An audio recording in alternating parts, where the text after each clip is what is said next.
एक मित्र ने पूछा, क्या सुबह ब्रह्म मुहूर्त में देखे गए स्वप्न सत्य होते हैं? मैंने कहा, स्वप्न तो स्वप्न ही हैं, नींद टूटते ही समाप्त हो जाते हैं, इसलिए उनके सत्य होने का तो प्रश्न ही नहीं उठता।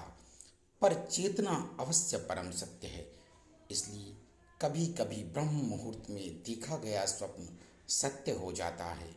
क्योंकि यदि कभी आपकी चेतना को किसी घटना का पूर्वाभास हो जाता है, तो नींद के बाद जब चेतना शरीर में वापस लौटती है, तो वह घटना आपके सिर के स्मृति पटल पर फैल जाती है, जिससे आपको यह स्वप्न के रूप में आभासित होता है।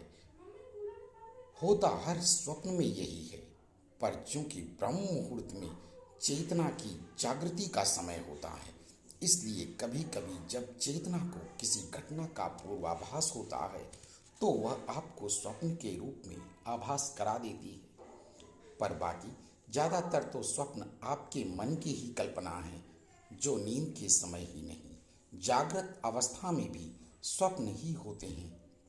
आप स्वयं अनुभव कीजिए कि यदि रात को आप कोई स्वप्न देखते हैं, उस समय आपको सिर्फ वही स्वप्न सत्य लगता है, बाकी सारा संसार भूल जाता है। उसी प्रकार यह सारा दृश्य जगत जो आज सत्य लगता है, वह मृत्यु की नींद के बाद असत्य हो जाता है। यानी नींद कैसी भी हो, छोटी या बड़ी, चेतना को आपसे दूर ही कर देती है, और चेतना के दूर होती ही सब असत्य हो जाता है।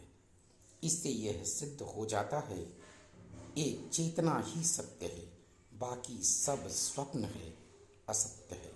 इसलिए स्वप्न चाहे खुली आँखों से हों या बंद आँखों से, असत्य ही है। इसलिए स्वयं को अपनी चेतना से जोड़िए, और फिर आप सिर्फ और सिर्फ सत्य का ही दर्शन करेंगे।